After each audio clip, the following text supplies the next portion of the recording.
Shalom Bapak Ibu dan teman-teman sekalian. Selamat datang kembali di Kebaktian Universitas hari ini. Mari bersama-sama kita siapin hati untuk datang ke hadirat-Nya dengan kita menyanyikan lagu pujian Bapakku datang padamu. Bapakku datang padamu, naikkan ucapan syukur atas kasih anugerah-Mu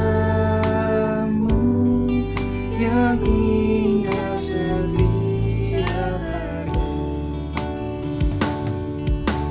Pagi hari, siang hari, sore dan malam hari,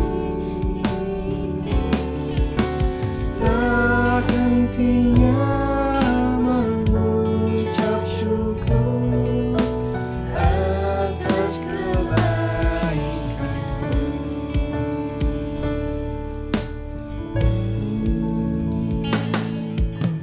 Bapakku datang padamu, naikkan ucapan syukur atas kasih anugerah-Mu yang indah setiap hari. Pagi hari, siang hari, sore dan malam hari,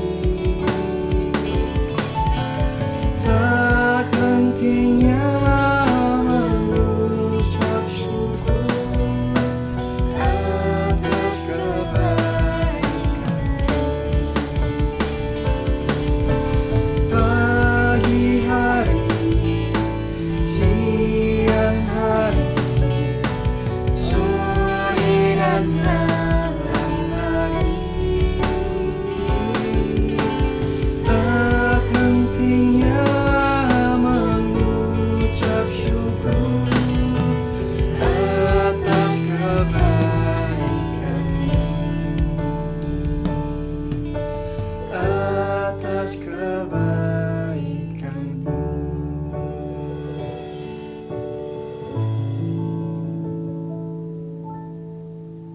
Kebaktian Universitas hari ini kita mulai dengan berlandaskan kasih dan anugerah Allah Bapa yang telah dinyatakan dalam pribadi dan karya Allah Anak Yesus Kristus melalui persekutuan dengan Allah Roh Kudus. Mari Bapak, Ibu, dan teman-teman sekalian, kita tundukkan kepala dan kita berdoa. Tuhan Yesus, terima kasih atas penyertaan-Mu selama hari ini.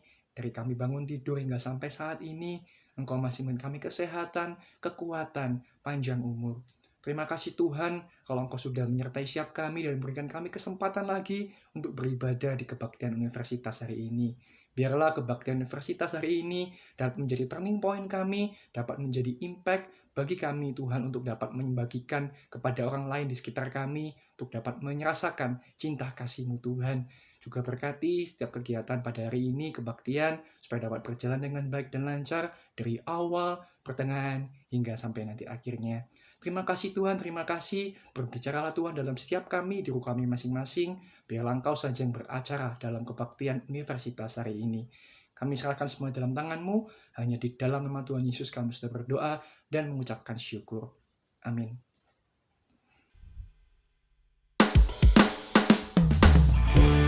Kasih Allah tak berkesudahan, amin. Setiap hari, sampai selama-lamanya hingga seumur hidup kita, kasih setia tak nyata dalam kita. Mari sama-sama kita pujikan kasih Allah tak berkesudahan. Kasih Allah tak berkesudahan, selalu baru setiap pagi. Rahmat-Nya pun tak pernah berakhir seumur hidupku. Kasih Allah tak berkesudahan, selalu baru setiap pagi.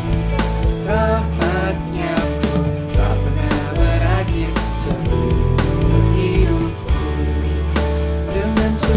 sukacitaku Kau menari dengan sorak-sorai memuji. Ku naikkan pujian haleluya, nyanyi bagi Dia Sang Raja, nyanyi bagi Dia Sang Raja. Kasih Allah tak berkesudahan, selalu baru setiap pagi. Rahmat-Nya pun tak pernah berakhir seumur hidupku. Kasih Allah tak berkesudahan, selalu baru setiap pagi. Rahmat-Nya pun tak pernah berakhir seumur hidupku. Dengan sukacitaku Kau menari, dengan sorak-sorai memuji. Ku naikkan pujian haleluya, nyanyi bagi Dia Sang Raja, nyanyi bagi Dia Sang Raja. Dengan sukacitaku Kau menari, dengan sorak-sorai memuji. Ku naikkan pujian haleluya, nyanyi bagi Dia Sang Raja, nyanyi bagi Dia Sang Raja. Selamanya oh.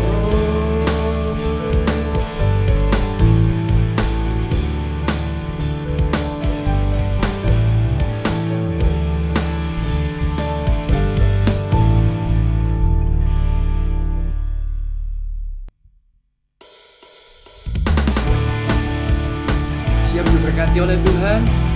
Amin. Mari sama-sama kita menaikkan satu pujian, Aku Diberkati. Haleluya. Kasih setiamu nyata bagiku, hikmat kebajikan tersedia bagiku. Sebab alasanmu limpahkan segalanya, tenaga-Nya sangat besar bagiku.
ibu dan teman-teman sekalian untuk kembali lagi merendahkan diri, menyiapkan hati untuk memasuki hadiratnya. Mari sama-sama kita menaikkan pujian mengikut Yesus. Ya, ini kami Tuhan.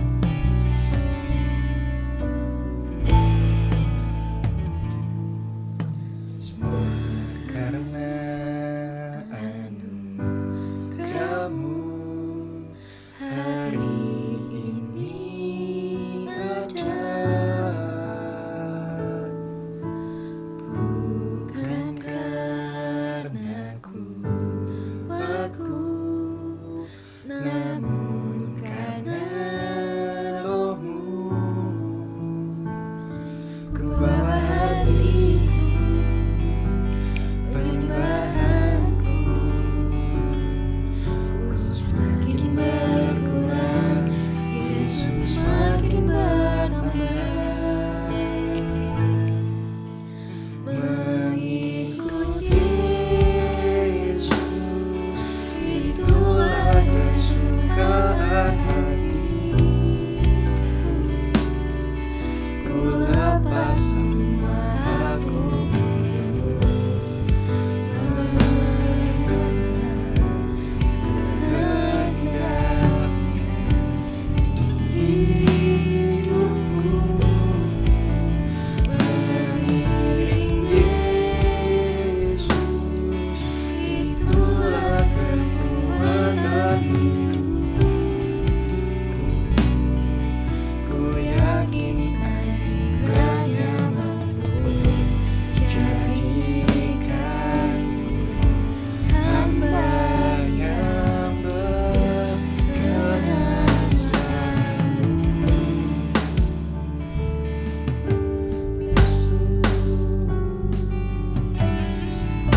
Kami mau Tuhan setiap kali. Mari sama-sama kita katakan dari awal, semua karena anugerah-Mu hari ini ada, bukan karena kuatku, namun karena Roh-Mu.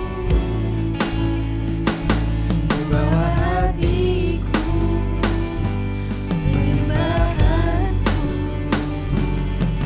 ku semakin berkurang, Yesus semakin bertambah. Mari sama-sama katakan. Mengikut Yesus, itulah kesukaan hatiku. Ku lepas semua aku untuk kehendakmu di hidupku. Mengiring Yesus, itulah kekuatan hidupku. Ku yakin anugerahnya mampu jadikanku hamba yang berkenan selalu.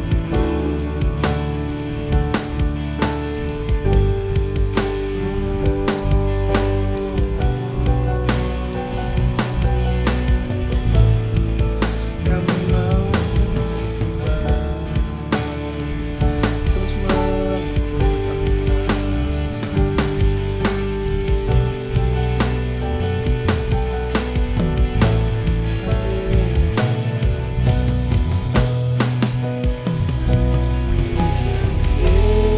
Yesus, itulah kesukaan hatiku. Ku lepas semua aku untuk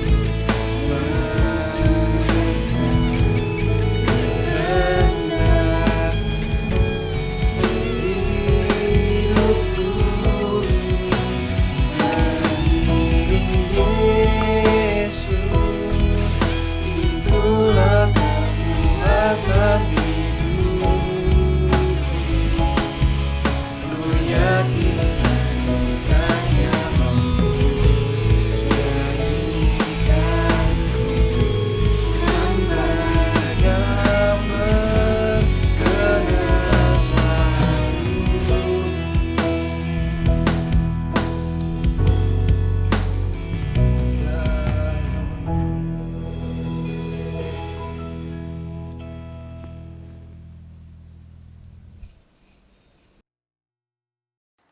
Bapak, Ibu, dan rekan-rekan yang terkasih, mari kita berdoa. Bapa dalam kerajaan surga, kami bersyukur Tuhan masih menyertai setiap kami sampai pada detik ini. Terima kasih ya Tuhan, kalau di siang hari ini juga Tuhan masih memberikan setiap kami kesempatan untuk kami datang ke hadapan Tuhan, memuji Tuhan, dan juga saat ini kami akan mendengarkan kebenaran firman Tuhan. Tolonglah setiap kami, kiranya Allah Roh Kudus yang boleh menerangi hati dan pikiran kami. Berbicaralah kepada setiap kami sesuai dengan pergumulan kami, biarlah sungguh kami boleh diberkati dan belajar daripada firman Tuhan. Di dalam nama Tuhan Yesus kami berdoa. Amin. Selamat siang Bapak, Ibu, dan rekan-rekan mahasiswa sekalian. Hari ini kita kebaktian universitas masih dalam masa UTS. Jadi mungkin sebagian besar mahasiswa tidak bisa lihat secara langsung sekarang karena lagi UTS. Kita bersyukur bahwa di siang hari ini kita akan kembali belajar dengan tema yang diberikan, yaitu The Danger of Daily Devotion. Bahaya yang mungkin muncul dalam devosi harian, dalam aktivitas-aktivitas rohani kita sehari-hari. Nah, Bapak, Ibu, saudara sekalian, saya mau terlebih dahulu mengajak setiap kita membaca satu bagian firman Tuhan yang mendasari perenungan kita di siang hari ini. Matius 15 ayat 1 sampai 9. Matius 15 ayat 1 sampai 9, Bapak Ibu bisa menyimak dari slide yang akan ditampilkan, atau mungkin lebih baik lagi di tempat Bapak Ibu masing-masing boleh menggunakan Alkitab cetak ataupun yang ada di handphone. Saya akan bacakan bagi kita semua, Bapak Ibu bisa mengikutinya dan membaca dalam hati. Matius 15 ayat 1 sampai 9. Perintah Allah dan adat istiadat Yahudi. Kemudian datanglah beberapa orang Farisi dan ahli Taurat dari Yerusalem kepada Yesus dan berkata, "Mengapa murid-muridmu melanggar adat istiadat nenek moyang kita? Mereka tidak membasuh tangan sebelum makan." Tetapi jawab Yesus kepada mereka, "Mengapa kamu pun melanggar perintah Allah demi adat istiadat nenek moyangmu? Sebab Allah berfirman, hormatilah ayahmu dan ibumu, dan lagi siapa yang mengutuki ayahnya atau ibunya pasti dihukum mati. Tetapi kamu berkata, barang siapa berkata kepada bapaknya atau kepada ibunya, apa yang ada padaku yang dapat digunakan untuk pemeliharaanmu, sudah digunakan untuk persembahan kepada Allah. Orang itu tidak wajib lagi menghormati bapaknya atau ibunya. Dengan demikian, firman Allah kamu nyatakan tidak berlaku demi adat istiadatmu sendiri. Hai orang-orang munafik, benarlah nubuat Yesaya tentang kamu. Bangsa ini memuliakan aku dengan bibirnya, padahal hatinya jauh daripadaku. Percuma mereka beribadah kepadaku, sedangkan ajaran yang mereka ajarkan ialah perintah manusia." Demikian jauh pembacaan firman Tuhan. Bapak, Ibu, saudara sekalian, apakah kita pernah mendengar istilah autopilot mode, mode otomatis? Saya yakin kita pernah mendengarkannya, minimal barusan ya, mendengarkan istilah autopilot mode atau mode atau sistem otomatis. Mungkin yang muncul dalam pemikiran kita adalah pengaturan otomatis di smartphone kita, pengaturan tertentu yang dirancang secara otomatis, atau mobil ya yang dirancang secara autopilot sehingga drivernya atau orang yang menyetir tidak perlu mengendalikan kemudi karena autopilot. Atau juga bisnis autopilot, ownernya nggak ikut campur tangan tapi bisa running dengan baik. Ya, memang itu adalah contoh-contoh sistem otomatis atau autopilot mode yang umum. Tetapi, sadarkah kita sebenarnya Bapak Ibu, dalam rutinitas harian kita, mungkin sebagian besar dari aktivitas sehari-hari kita dilakukan dalam autopilot mode otomatis. Ada rutinitas harian yang sama dilakukan berulang-ulang setiap hari yang akhirnya otak kita pun menyimpannya sebagai mode otomatis. Aktivitas itu bisa dilakukan tanpa melibatkan kesadaran seutuhnya 100%. Aktivitas itu bisa berjalan karena sudah settingan otomatis dan kita pun tidak terlalu mengeluarkan banyak pemikiran atau konsentrasi tingkat tinggi, tapi aktivitas itu bisa berjalan. Contoh supaya kita lebih paham, apa sih aktivitas sehari-hari kita yang tanpa kita sadar itu modenya otomatis. Contoh misalnya kita bangun pagi, bangun tidur. Tubuh kita bangun, terus duduk kan.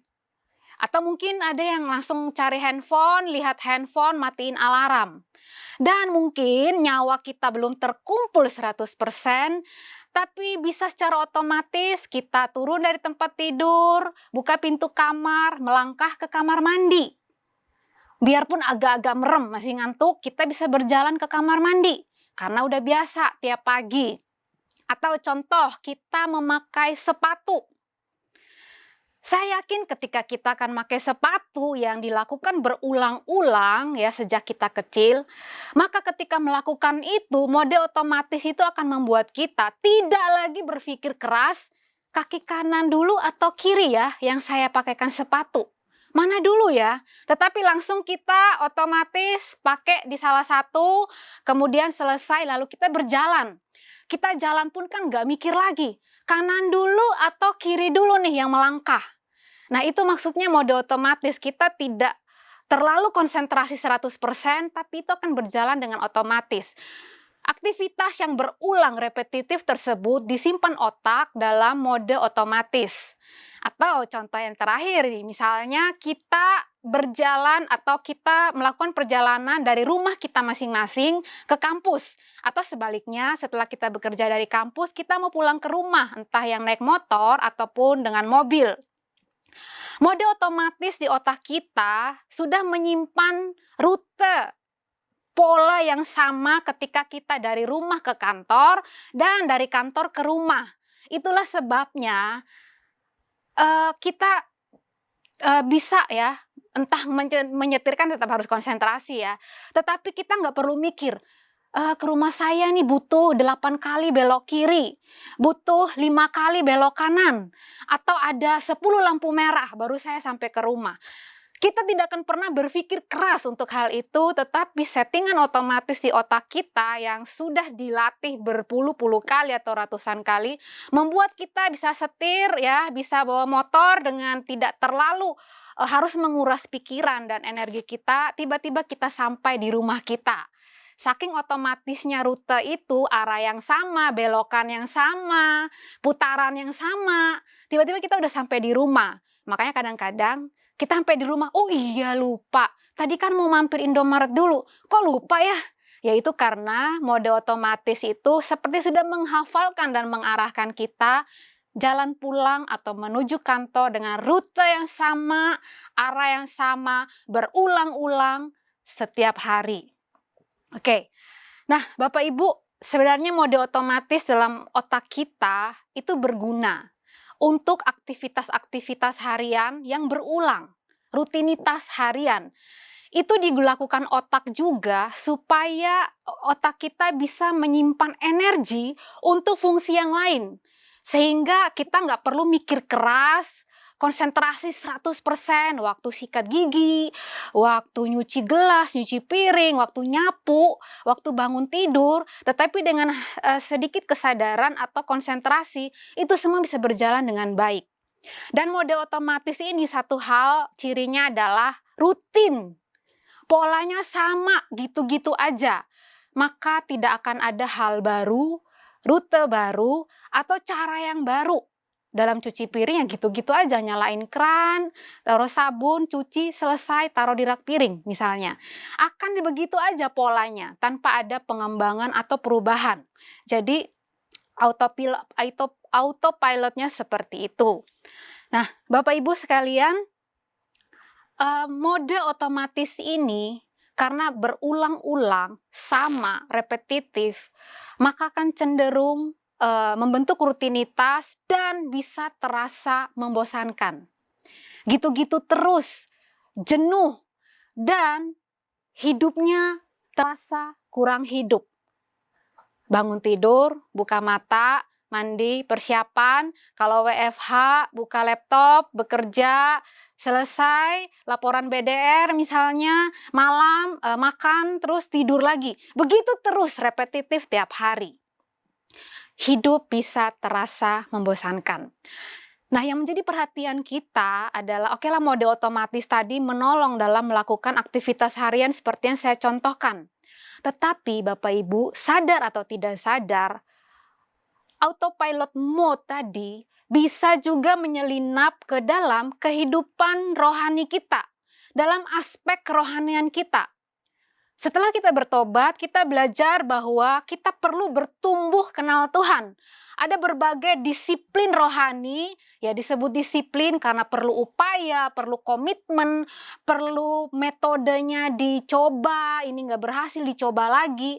Perlu upaya mendisiplin diri untuk bertumbuh dan semakin mengenal Tuhan. Kita dilatih harus baca Alkitab, harus saat teduh, harus berdoa, harus ibadah minggu, harus ikut persekutuan, bahkan termasuk puasa. Itu adalah salah satu bentuk disiplin rohani. Alkitab pun bilang, latihlah dirimu beribadah. Dan ini adalah sebuah disiplin yang perlu kita latih sampai kapanpun. Tetapi, aktivitas yang dilakukan setiap hari itu akan berbahaya kalau sampai menjadi sekadar rutinitas yang autopilot. Aktivitas disiplin rohani dalam berbagai bentuknya bisa berubah menjadi sebuah rutinitas autopilot ketika kita sekadar menjalankannya tanpa lagi mengingat esensi atau maknanya, kenapa dan untuk apa saya melakukan kegiatan itu. Maka disiplin rohani tadi berubah menjadi rutinitas yang kehilangan esensi, dan kita pun sekadar rutin berdoa, rutin ikut persekutuan, atau rutin membaca Alkitab. Contoh, aktivitas kerohanian tersebut bisa berubah autopilot. Misalnya waktu saya bilang, Bapak Ibu Saudara sekalian, mari kita berdoa. Saya yakin setelah saya ngomong mari kita berdoa, sebagian besar dari kita akan langsung tutup mata, lipat tangan, dan siap untuk berdoa.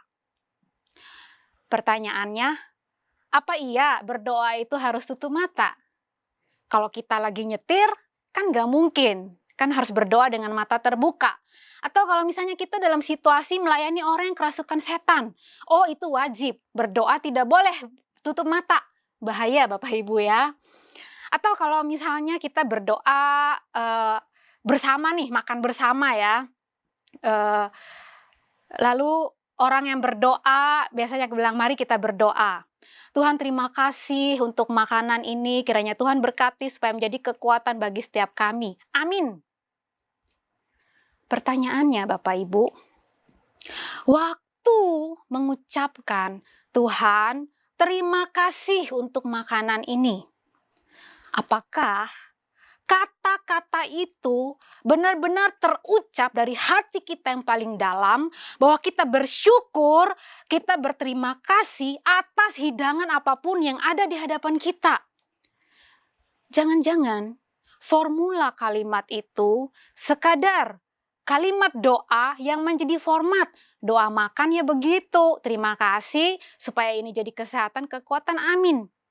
Kalau autopilot, maka kita hanya akan begitu lancar bilang Tuhan terima kasih dan Tuhan berkati, amin. Tanpa kita menghayati lagi kata-kata yang kita ucapkan dalam berdoa. Oleh karena itu, Bapak Ibu, setiap kita perlu waspada. Jangan sampai berbagai bentuk disiplin rohani berubah menjadi rutinitas tanpa pemaknaan. Ini yang harus kita waspadai. Dan peringatan dan teguran terhadap aktivitas rohani yang menjadi rutinitas, itulah yang menjadi inti dari teguran Yesus kepada orang Farisi dan ahli Taurat dalam teks yang tadi sudah kita baca. Mari kita perhatikan bagian ini dengan saksama. Ada dua bagian yang akan kita perhatikan berdasarkan teks yang kita baca tadi. Bagian pertama berisi kritikan orang Farisi dan ahli Taurat, ayat 1 sampai ayat 2. Di dalam teks ini diceritakan bahwa ada beberapa orang Farisi dan ahli Taurat datang dari Yerusalem mencari Yesus dan bertemu dengan Yesus. Ini adalah para petinggi, anggaplah dari pusat kerohaniannya orang Yahudi di Yerusalem. Mereka datang mencari Yesus bukan mau berguru, tetapi mereka datang mau mengkritik Yesus, mau protes kepada Yesus. Yang dikritik, yang diserang adalah para murid, bukan Yesusnya secara pribadi. Kenapa mereka menyerang para murid? Karena mereka melihat kalau praktek kehidupan murid Yesus salah, itu sama saja dengan kesalahan gurunya. Berarti ada yang salah dengan pengajaran gurunya, yaitu Yesus, sehingga muridnya melakukan kesalahan. Apa yang dianggap salah oleh orang Farisi dan ahli Taurat ini adalah mereka melihat atau mereka mendapatkan laporan bahwa murid-murid Yesus ini melanggar adat istiadat nenek moyang mereka, yaitu tidak membasuh tangan sebelum makan. Kenapa? Urusan cuci tangan sebelum makan itu jadi persoalan yang serius di mata orang Farisi. Ini bukan berbicara soal protokol kesehatan karena lagi pandemi, atau supaya higienis ya, tangan kotor ya harus dicuci dulu buat makan biar nggak mencemari makanan. Tetapi ini adalah hal yang serius di mata orang Farisi dan ahli Taurat. Nah, Bapak Ibu, kita lihat dulu sebenarnya dalam kehidupan orang Yahudi, perintah Allah itu dibagi dalam dua bagian. Ya, ada hukum tertulis yaitu Taurat ya yang diberikan oleh Musa, dan ada hukum lisan. Hukum lisan ini berisi tafsiran dari para ahli Taurat, para guru Yahudi mengenai Taurat. Jadi hukum lisan itu tafsiran terhadap hukum yang tertulis. Dan hukum lisan ini diturunkan turun-temurun dari generasi ke generasi selama ratusan tahun, dan hukum lisan ini berisi ratusan aturan detail yang mencakup kehidupan seorang Yahudi harusnya melakukan apa demi untuk menaati Taurat yang tertulis. Nah, yang dipersoalkan di bagian ini adalah dianggap melanggar hukum lisan, yaitu urusan tidak membasuh tangan sebelum makan. Kita perlu ingat, yang protes ini adalah orang Farisi dan ahli Taurat yang dikenal sangat strict, sangat ketat dalam menaati berbagai tradisi turun-temurun dari nenek moyang mereka. Kenapa harus membasuh tangan sebelum makan? Ini bukan masalah higienis yang kelihatan. Dalam konsep orang Yahudi, ada banyak hal yang berpotensi membuat seseorang itu najis. Najis ini berarti tidak layak di hadapan Tuhan. Ada banyak faktor, misalnya seseorang itu menyentuh mayat atau jenazah, atau nggak sengaja menyentuh bangkai binatang. Atau perempuan yang melahirkan dan setelah melahirkan itu dianggap najis. Atau ada orang kusta dan seseorang itu dekat-dekat sama orang kusta, itu akan membuat najis. Tidak lagi layak untuk berada di hadapan Allah. Jadi kalau menyentuh sesuatu yang najis, saya kasih contoh nih, cicak itu kan hewan yang haram ya. Kalau di meja ini tiba-tiba ada cicak yang jatuh di meja, ini cicak mati jatuh nih di meja, saya nggak sentuh cicak matinya enggak, tapi saya menyentuh meja yang kena cicak mati, maka saya akan menjadi najis sampai matahari terbenam. Begitu aturannya dalam hukum seremonial orang Yahudi. Jadi dengan sengaja atau tidak sengaja menyentuh sesuatu yang dianggap najis, maka tangan ini akan menjadi najis. Kalau tangan ini menyentuh makanan tanpa dicuci, maka makanan itu akan ikutan najis. Ketika dimakan masuk ke dalam mulut dan ke saluran pencernaan, maka seluruhnya menjadi najis. Bukan masalah higienis lagi Bapak Ibu, tetapi najis ini membuat orang yang melakukan itu dianggap, dinilai tidak layak di hadapan Tuhan. Jadi, urusan membasuh tangan sebelum makan itu dilihat sebagai ritual pemurnian diri, penyucian dalam tradisi orang Yahudi. Para murid ini dianggap melanggar adat istiadat yang diturunkan turun-temurun. Padahal sebenarnya kalau di Taurat yang tertulis memang disuruh khusus kepada para imam, mereka harus cuci tangan, mereka membasuh dirinya ketika bertugas melayani di Bait Allah atau di kemah suci. Itu tidak diberlakukan bagi semua orang Israel, hanya golongan tertentu yang melakukan ritual keagamaan seperti para imam. Tetapi tradisi lisan itu dibuat oleh para rabi-rabi Yahudi, berlaku bagi seluruh orang Yahudi tanpa kecuali. Makanya mereka bisa menilai murid Yesus yang adalah orang-orang Yahudi telah melanggar aturan adat istiadat. Kalau muridnya melanggar, berarti gurunya nggak ngajarin atau pengajarannya nggak benar. Mereka mempertanyakan pengajaran Yesus atau sekaligus kredibilitas Yesus sebagai seorang guru atau pengajar. Lalu bagaimana tanggapan Yesus terhadap komplain, terhadap kritikan dari mereka ini? Kita lihat masuk ke bagian kedua, bagaimana tanggapan Yesus di ayat 3 sampai ayat yang ke-9. Bapak Ibu Saudara sekalian, kita tidak melihat Yesus meladeni isu membasuh tangan. Yesus nggak bilang, oh iya kamu benar, murid-murid ini lupa nih nyuci tangan, salah mereka. Yesus tidak memberikan komentar dalam urusan cuci tangan atau tidak. Tetapi Yesus menanggapi langsung ke akar permasalahan yang lebih serius. Apa itu? Yesus menyorot mereka bahwa adat istiadat yang seharusnya dibuat, ya, didesain awal niatnya adalah mematuhi Taurat, tetapi justru membuat mereka ini, orang Farisi dan ahli Taurat, justru melanggar Taurat yang jelas tertulis. Tradisi lisan itu membuat mereka melanggar apa yang sungguh-sungguh tertulis. Yesus dengan jelas berkata, kamu melanggar perintah Tuhan demi adat istiadat kamu.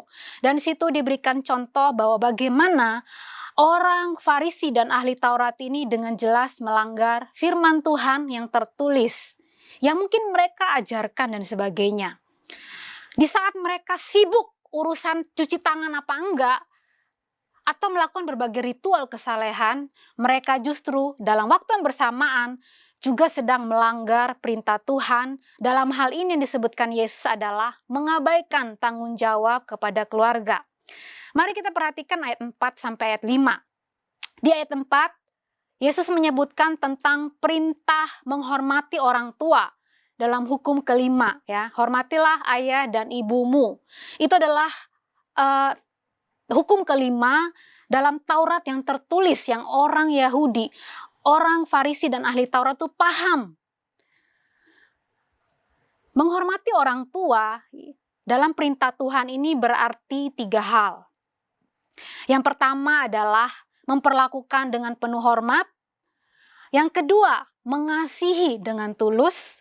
Dan yang ketiga adalah merawat, memenuhi kebutuhan orang tua di masa tua mereka. Jadi menghormatilah ayah dan ibumu, pemaknaannya mencakup 3 hal ini. Menghormati orang tua jelas diperintahkan oleh Tuhan. Ini bukan norma budaya atau sekadar kewajiban seorang anak. Ini diperintahkan langsung oleh Tuhan. Sebaliknya di ayat kelima, Yesus menyinggung soal apa yang menjadi tradisi nenek moyang yang dipraktekkan oleh orang Farisi dan ahli Taurat. Ada tradisi lisan yang menyatakan bahwa seseorang itu bisa mendedikasikan uangnya atau hartanya atau propertinya untuk persembahan ke bait Allah. Nah, ketika itu udah diberikan misalnya untuk persembahan kepada bait Allah, lalu ternyata ada kebutuhan untuk merawat orang tua, memenuhi kebutuhan orang tua, entah mereka masih usia cukup muda atau sudah lanjut usia. Ketika ada kebutuhan itu, maka tradisi lisan itu tidak bisa dibatalkan. Tradisi lisan ini ya, karena sudah dipersembahkan, maka tidak boleh diambil untuk pelihara atau penuhi kebutuhan orang tua. Oleh karena itu Yesus menegur mereka bahwa demi tradisi lisan, atas nama kamu katanya mempersembahkan kepada Tuhan, tetapi kamu telah mengabaikan tanggung jawab kepada keluarga. Wah, ini pengabaian ya, yang punya alasan sangat rohani, bukan? Demi persembahan kepada bait Allah, mereka dengan tanpa merasa bersalah mengabaikan keluarga dan tanggung jawabnya untuk memelihara orang tua. Mereka merasa melakukan yang benar, karena itu ada dalam adat istiadat tradisi lisan yang dilakukan turun-temurun. Bapak, Ibu, Saudara sekalian, pada bagian ini Yesus mengoreksi kesalahan pemahaman dari orang Farisi dan ahli Taurat. Kalau seseorang itu sungguh-sungguh mengasihi Tuhan, menghormati Tuhan, maka tidak mungkin orang itu mengabaikan tanggung jawabnya kepada keluarga, tanggung jawabnya kepada orang tua yang jelas-jelas diperintahkan oleh Tuhan. Hormatilah ayah dan ibumu. Tetapi orang-orang Yahudi, khususnya orang Farisi dan ahli Taurat, membenarkan pelanggaran mereka terhadap firman Tuhan demi melakukan aturan lisan yang merupakan tambahan-tambahan dari pengajaran para rabi orang Yahudi. Mereka lebih mementingkan otoritasnya adat istiadat turun-temurun daripada otoritas yang jelas daripada firman Tuhan. Oleh sebab itu, Tuhan Yesus menyebutkan bahwa mereka ini adalah orang-orang yang munafik. Apa maksudnya? Munafik dalam bahasa Yunaninya berasal dari kata hipokrites, yang secara literal artinya playing actor, pemain drama, orang yang memakai topeng sehingga menutupi apa yang ada di baliknya. Munafik dalam konteks yang ditujukan bagi para ahli Taurat dan orang Farisi ini, Bapak Ibu bisa saksikan dalam slide. Munafik di sini dalam ritual ibadah mereka berarti, kalau saya terjemahkan secara bebas, orang yang ibadahnya hanya secara lahiriah yang terlihat, tidak berasal dari hati yang terdalam. Kesalehan lahiriah mereka adalah sebuah penipuan atau kebohongan karena tidak disertai dengan komitmen total kepada Tuhan yang menjadi pusat dari penyembahan atau dari ibadah tersebut. Secara aktivitas mereka terlihat rohani sekali, tetapi Tuhan Yesus bilang hatinya jauh. Tangan mereka boleh bersih karena nggak pernah lupa ritual pembasuhan tangan sebelum makan, tetapi hati mereka kotor. Mulut mereka memuji Tuhan dalam berbagai ibadah, tetapi hati mereka jauh sekali dari Tuhan. Mereka belajar Taurat, bahkan ajarkan Taurat, berdoa 3 kali sehari, puasa 2 kali seminggu, memberikan sedekah, semua itu hanya sekadar pamer kesalehan. sehingga orang melihat mereka adalah orang yang religius, orang yang saleh. Ibadah mereka banyak macamnya, tetapi tanpa makna karena mereka telah gagal melakukan apa yang menjadi perintah Tuhan. Dengan kata lain, kemunafikan ini membuat mereka terjebak dalam rutinitas spiritual, aktivitas rohani, dan kehilangan esensi. Secara aktivitas yang beragam itu mereka kelihatannya mendekat atau dekat kepada Tuhan. Tetapi Tuhan Yesus berkata, sebagaimana dalam kutipan Nabi Yesaya, hatinya jauh dari Tuhan. Bapak Ibu yang terkasih, apa yang menjadi teguran Tuhan Yesus kepada orang Farisi dan ahli Taurat ini sekaligus menjadi peringatan bagi setiap kita sebagai umat Tuhan, orang percaya yang hidup pada hari ini. Kita juga tidak kebal dengan kemunafikan mungkin. Kita juga rentan untuk sekadar melakukan rutinitas rohani, rutinitas disiplin rohani yang autopilot. Dan kita kehilangan makna.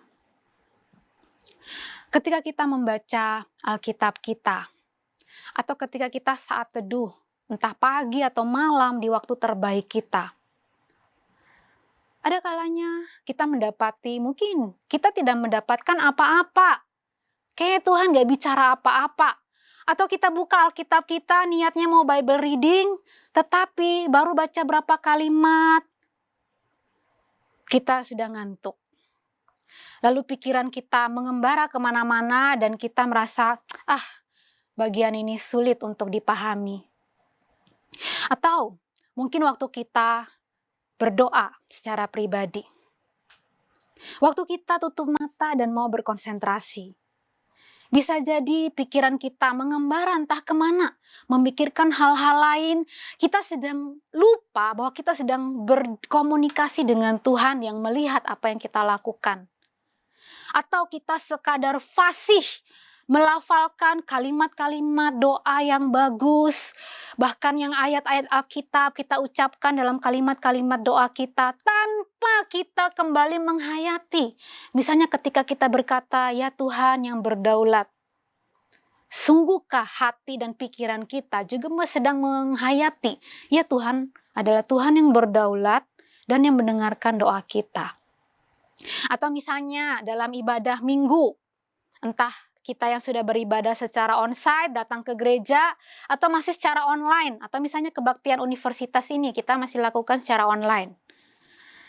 Bisa jadi memang kita hadir secara fisik di gereja, atau di depan laptop atau komputer kita, atau handphone kita physically, secara fisik sedang melihat tayangan ibadah. Tetapi apakah pikiran kita, hati kita juga sedang tertuju kepada ibadah tersebut?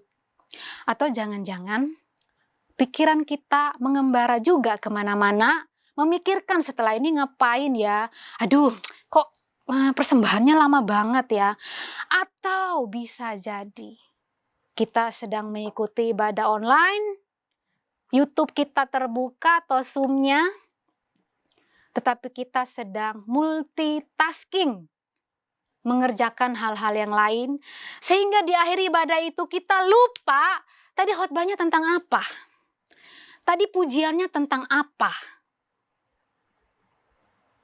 Ya, semoga tidak ada di antara kita yang misalnya sedang menyaksikan kebaktian ini tapi sedang multitasking ya.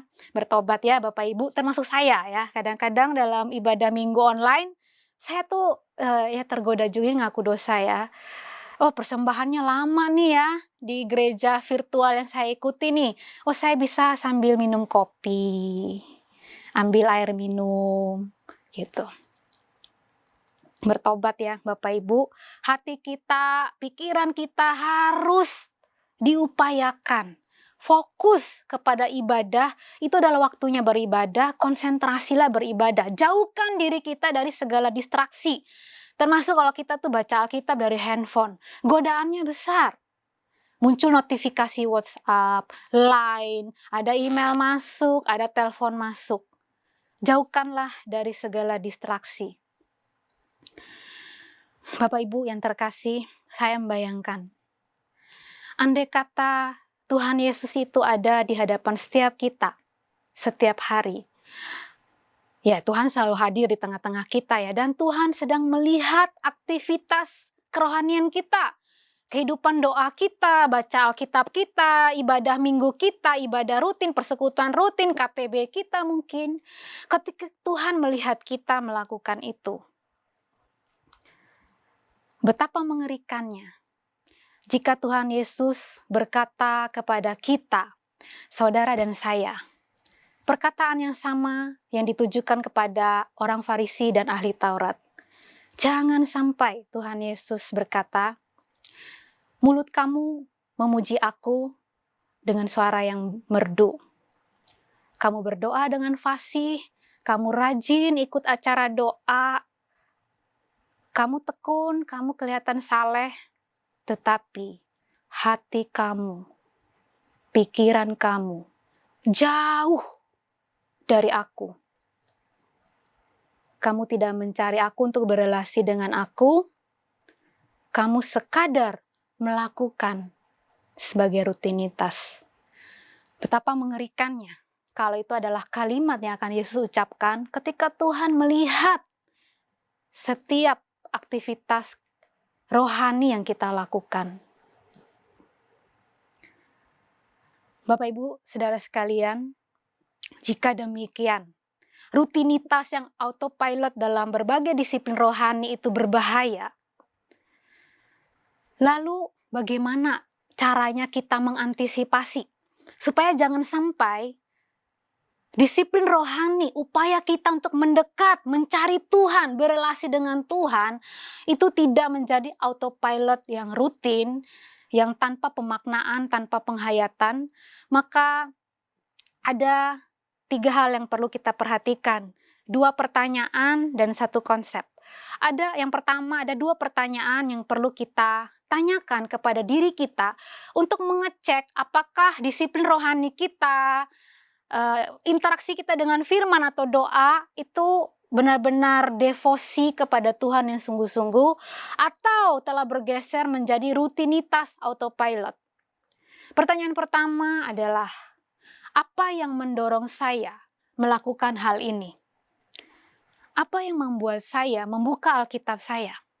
Apa yang membuat saya ikut ibadah, ikut KU, ikut ibadah minggu? Apakah karena kasih dan kerinduan kita kepada Tuhan? Apakah karena kita rindu untuk berelasi dengan Tuhan? Apakah karena kita merasa, oh ini wajib, minggu mau nge-mall, tapi kan lebih afdol ibadah dulu? Apakah merasa, oh wajib, mau seorang Kristen gak ikut doa?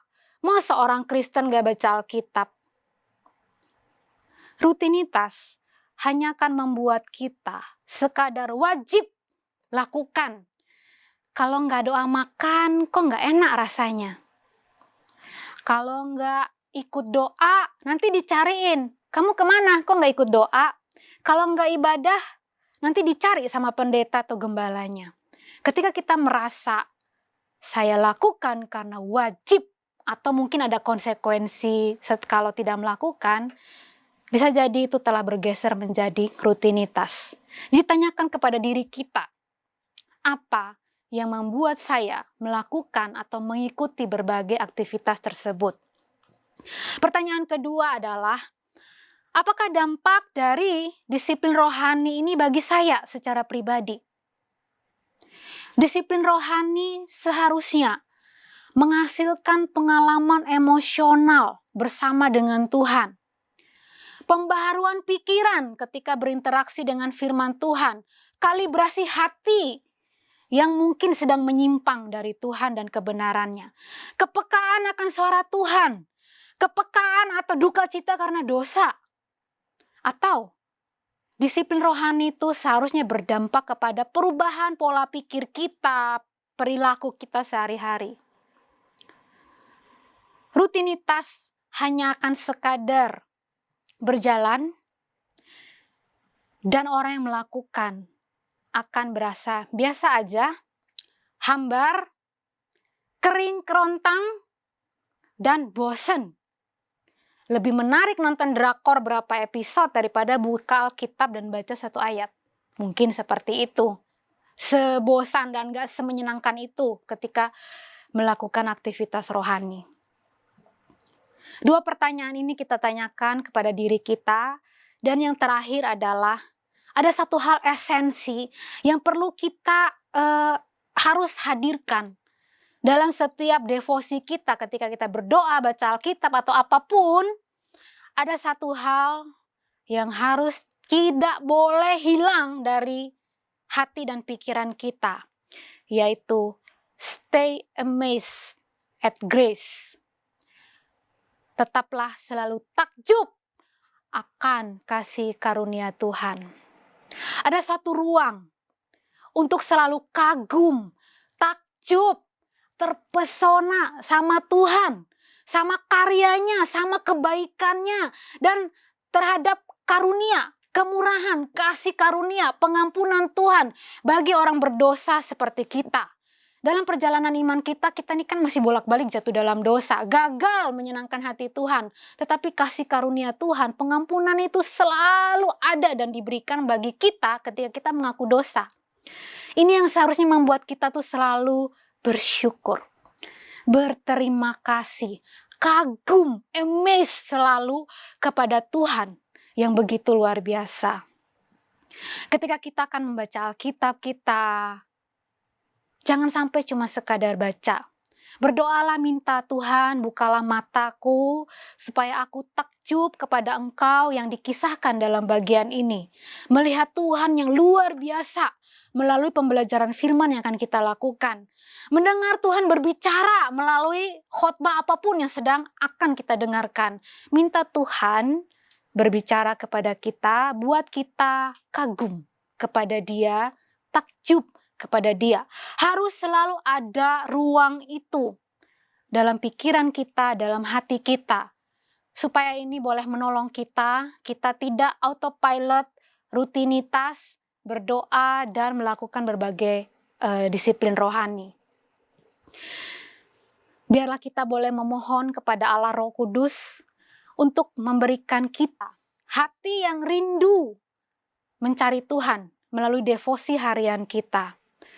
Mintalah Tuhan berikan rasa lapar dan haus akan Dia, rasa lapar dan haus akan kebenarannya, seperti kata pemazmur, seperti rusa yang merindukan sungai berair, demikianlah jiwaku rindu kepadamu.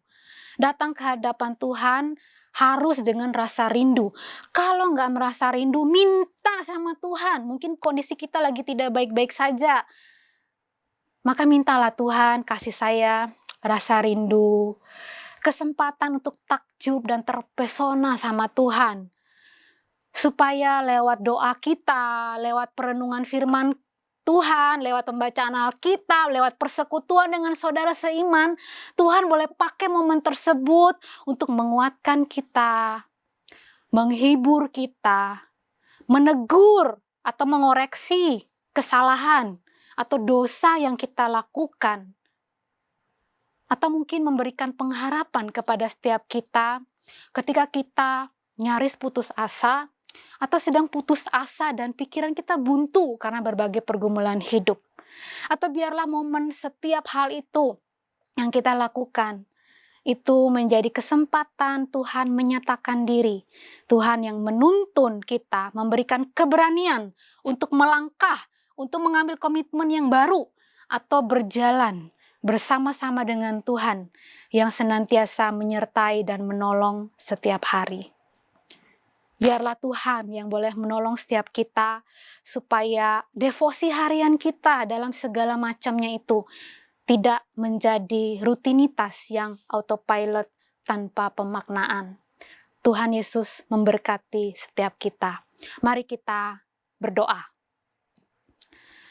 Bapa yang baik, terima kasih ya Tuhan.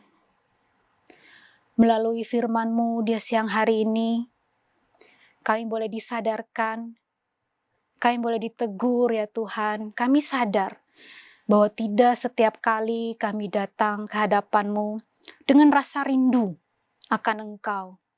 Dengan suatu kerinduan yang besar untuk mengenal Engkau. Terkadang harus kami akui, kami sekadar melakukan apa yang seharusnya kami lakukan. Kami sekadar datang mendekat kepada Tuhan secara fisik. Mulut kami memuji Tuhan. Tetapi hati kami tidak tertuju kepada Tuhan. Kasihanilah kami orang berdosa ini ya Tuhan. Ampunilah kami ketika kami bercabang pikiran dan hati, ketika kami sedang menyembah, memuji Engkau. Ampunilah kami. Kiranya Allah Roh Kudus boleh menolong kami dalam setiap devosi harian kami. Biarlah itu boleh menjadi momen yang berharga, momen yang kami nantikan untuk kami berjumpa dengan Tuhan yang mengasihi kami, yang begitu mengasihi dan memelihara hidup kami dengan sempurna. Tolonglah setiap kami ya Tuhan, dalam nama Tuhan Yesus kami berdoa. Amin. Bapak Ibu yang terkasih, marilah kita kembali dalam tugas dan aktivitas kita di sepanjang minggu ini dengan menerima berkat yang daripada Tuhan.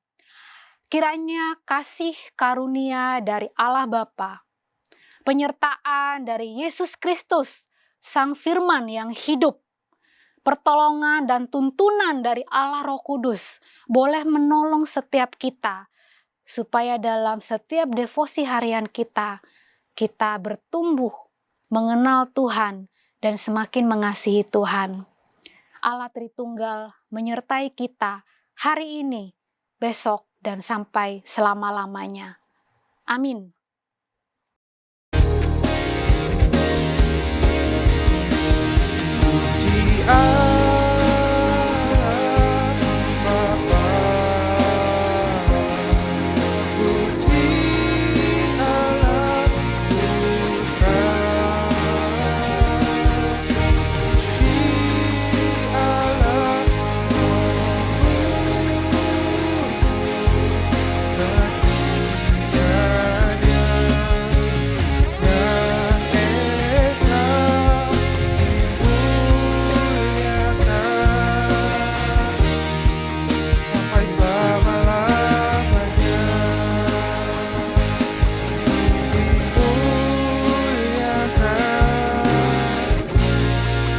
Sampai selama-lamanya dimuliakan, sampai selama-lamanya.